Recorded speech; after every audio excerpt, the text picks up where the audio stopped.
Hello guys, gagawa tayo ng egg omelette para sa birthday ni Swa. So, malaking pan ito. 7 eggs ang gagawin ko. So, pag nagprito kayo ng itlog na omelette pang birthday ni Swa, lalo na pinagmamadali ito na.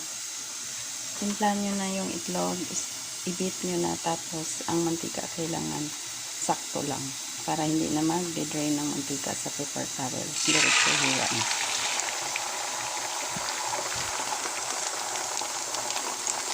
So, irin natin kasi sayang. Additional decoration din kasi ang itlog doon. Parang garnish na rin. At the same time, syempre, yan ang pinaka-sidings na.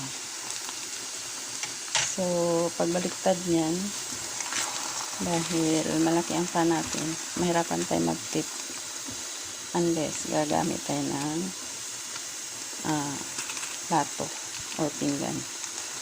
So, hindi ako gagamit ng pinggan guys. Kasi mag-isa lang ako. Walang kukuha ng video. So, ganyan lang guys. Baliktarin mo lang ng ganyan. So, minamadali ito guys. Kasi, ipamimigay natin. Mayroong nag-birthday na neighbor. So, wala sa plano to. So, madaliin lang natin.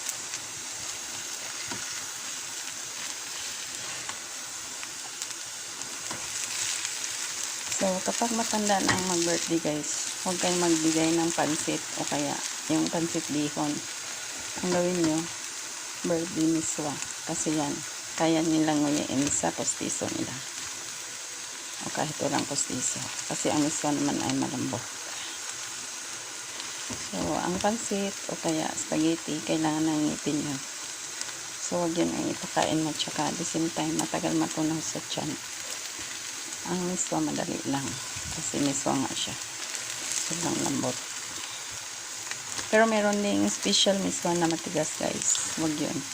Yung bilhin yung miswa ganito, ganito lang kalambot guys. Yan. Para sa elderly.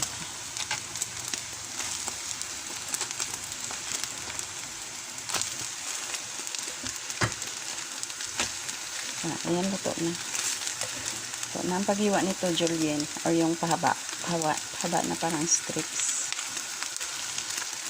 So, luto na. Itabi na lang natin para palamigin, para paghiwa, madali na. So, that's it guys. Thank you so much for watching.